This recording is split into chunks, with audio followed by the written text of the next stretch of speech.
Hello and welcome back to DM Online. Today we're going to start a fresh project.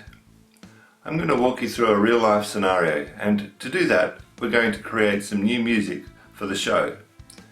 We're going to start with an opening section for the credits, and then we will go into some background music and finish off with the closing credits. Along the way, I'm going to teach you a little bit more about GarageBand and give you a few tips about some music theory ideas as well. So let's get into it. First of all, we need to start a new project. I'm going to choose the vocal mic and make sure that my input lines up with the input of my interface. In this case, I'm using my Quantum and input 2 for the vocal microphone. I'd like to start with a little hook I've got in mind for the opening moments of the show. I'm going to use a vocal mic attached to a vocalizer. I'll show you those things in a moment. It's best when we're recording that we use headphones so that we avoid our microphone picking up what's coming out of our computer speakers or our studio monitors if we happen to have studio monitors set up. Okay, first a little bit about my setup.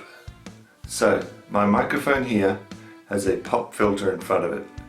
One of the problems with any microphone is if you go put or tut or other sort of sounds that blow air, the tendency is for the microphone to pop. So the pop filter takes that gust of air away from the microphone, and therefore you don't get that put sound coming through on your recordings. It's quite inexpensive, worth buying one. I also have set up a vocalizer. The one I have is the TC Helicon, and this is a great piece of equipment for vocalists. It gives you a range of effects straight off your microphone. So what my recording device is going to pick up is a pre-affected signal. It's not going to pick up a dry signal. There are ways also to go from the machine out to the Helicon, add the wet signal in and bring it back, but for simplicity I'm just going to record wet signal only and not do any dry signal today.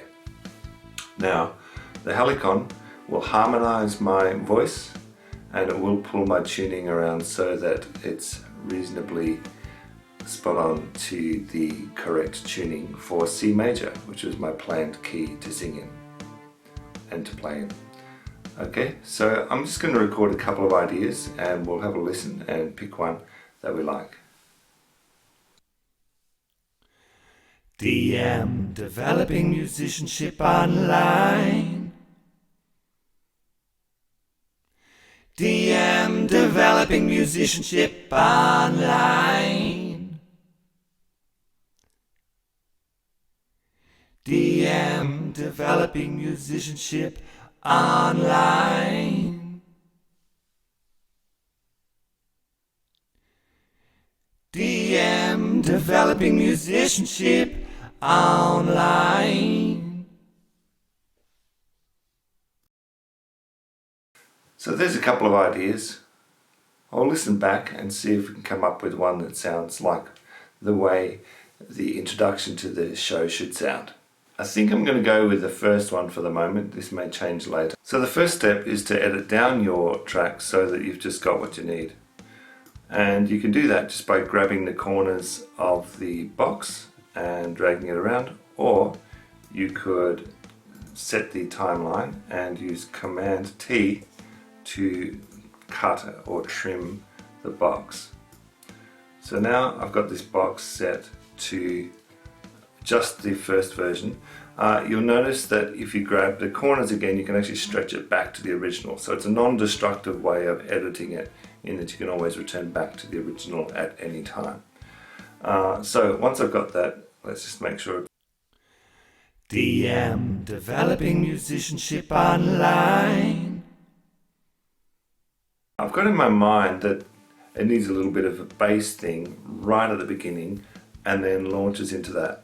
So I'm going to set up a bass track on the project by hitting plus and choosing the guitar and making sure I choose the input for my bass, which is input 1 on my Quantum. And create. And that now gives me the spot to actually put my guitar in. So I need to set up my bass by plugging it into my interface, and then I'll be ready to go.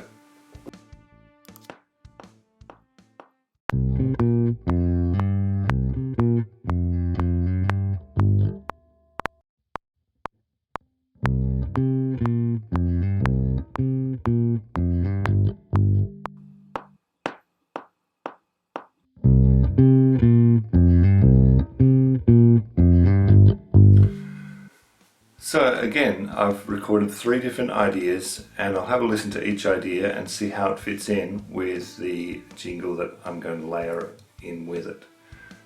A few minutes have passed since I was on camera last, and I've edited down the bass part to the one that I thought worked best. I've moved around the jingle component so that it lands at the right timing with the bass part. Have a listen to what it's come up like.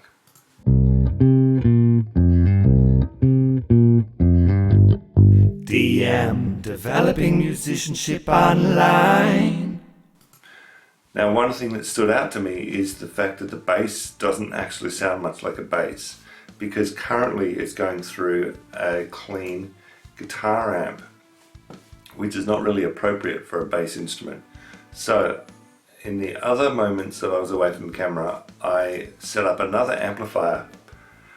This one was the one I found it was cleanest, and it's closest to the kind of tone quality I'm looking for. Now, if you were to go to your GarageBand and pull up the Substation bass amp, it wouldn't sound like this.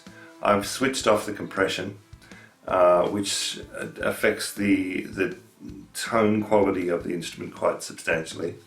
I've turned down the sub bass, and I've slightly EQ'd it so that it is closer, maybe not completely finished, but closer to what I'm looking for. So this is what it sounds like with the new amplifier.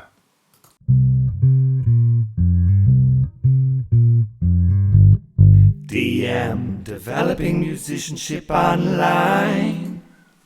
So next time I'm going to go into the drums and work on a drum track for it, and work on the background loops that are going to occur after this point in the song. So I hope you can join me next episode. Thanks for joining me today, and I'll talk to you soon. Bye bye.